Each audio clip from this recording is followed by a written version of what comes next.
So, it's finally happened. Who would have thought there's a zombie apocalypse? Well, what now? Here is how to survive a zombie apocalypse. Step number 1 is preparation. Find out where are your closest stores, your closest exits, safe places. After that, you're going to want to start on that exercise. You want to get your body zombie apocalypse ready. Things like cardio, strength, stamina, they're all going to be important in the apocalypse. Groups of people are very helpful in a zombie apocalypse, as long as it's people you trust. So whoever those people are, you're going to pick 2 meeting places. That way, if you've got no phone reception, you're still going to know where they're going to be. And if one place is compromised, guess what? You've got another place to go to.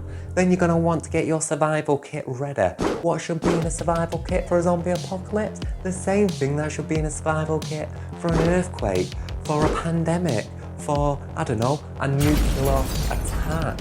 I will not go through all of that in this video because I've already got another video that's absolutely brilliant and gives you everything you need to put in your survival kit, so check that out.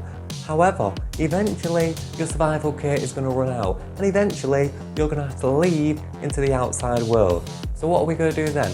First of all, what to wear. You want to make yourself some makeshift armour. We're talking cargo pants, perfect, plenty of pockets. We're talking hiking shoes, something waterproof, something you can run in, something that you can stamp down in, a helmet. Now you might look stupid with a helmet on, but think about it, it's going to protect your noggin. You want to protect your noggin, very important. Grab yourself a helmet.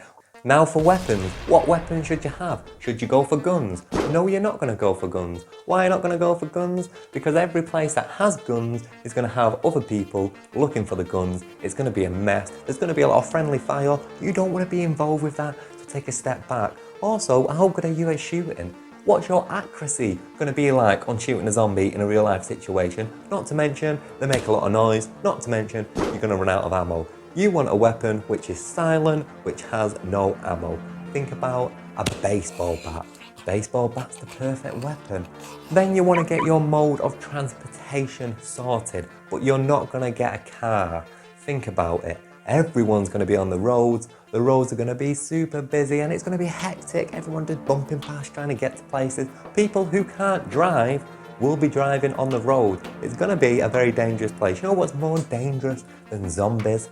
Unhinged drivers. You don't want to be a part of that. Not to mention eventually you're going to run out of petrol and you can't just keep stopping and topping up your car in a zombie apocalypse. And even after most of the world has calmed down, the roads are going to be filled with overturned cars, trees and God knows what. You're going to be in a big bulky car, you're not going to be able to get through. Don't be a silly goose, forget the car. What you're going to get is a bike. A little bicycle, you're going to be able to go around all those tight corners, you're not going to run out of petrol and it's good for the environment. But where, pray tell, are you travelling to? What is the goal? Well, I'll tell you where you're not going to go. You're not going to go to the supermarket. Everyone always says they're going to go to the supermarket. And you know, I read this little fact that the average supermarket canned goods selection will keep the average person going for 50 years. That's kind of amazing. However, it's going to be raided, there's going to be a lot of people there. Once again, we're going to be trying to stay away from people and everyone's going to be going to the supermarket. So we're not going to be doing that. You do not want to be in a densely populated area. Within just 2 days of a zombie apocalypse, zombies will outnumber humans 1,000,000 to 1. So if you're in a place with a lot of people, there's going to be a lot of zombies. So you want to get yourself out the city, somewhere high up. You know, somewhere like the countryside. Think about it, the city, they've got all these tall buildings. You don't know if you turn a corner and there's going to be a horde of zombies there and then you've got to go running. Whereas if you're in the countryside, you're up high on some kind of hill, you can see the zombies coming from miles away. You'll be able to just stroll away, conserve your energy. Another good option will be a boat. Now there is some debate on this in the zombie apocalypse community, I understand. Can zombies swim? And if they can swim, how well would they be able to swim? In my humble opinion, I don't think zombies can swim. So I think a boat is your best. bet. Unless we're talking about like zombie sharks, then a boat will be your absolute worst place. I mean, whew, give me a zombie over a zombie shark any day. That is not going to go down well. But a boat is a good option to have if you're near the water. Now, if you're not near the water and you're not near the countryside, another good option would be a prison. Prisons are designed perfectly for keeping people in, which also means they're designed perfectly for keeping people out. They've got high walls, barbed wire, they've got tall lookout sections, you know, where all those people kind of chill and watch what's going on. They've got yards, they've got bars, they've got weapons, they've got food with long expiry dates on them. Perfect for a zombie apocalypse. Now, the problem with a prison is that there will most likely also be prisoners in there. You know, I don't think you want to be going trusting criminals in a situation where they've been locked up for a long time and now they're not locked up and there's also no laws applying to the natural world. Probably not your best bet. But hey, if you can get to like an empty prison, like an old shut down prison, that would be the perfect place. A working prison, probably not your best bet. But think about it, we're trying to get to a boat, we're trying to get to the countryside. Once you get there, it's pretty much easy going, except you've got to continue to eat, you've got to continue to drink. So you're going to learn how to grow food. On your way to this countryside destination, you're going to pick up seeds for growing food, a book. Maybe you've already got a book on how to grow food in your survival kit. If not, pick one up because you're about to become a farmer for life.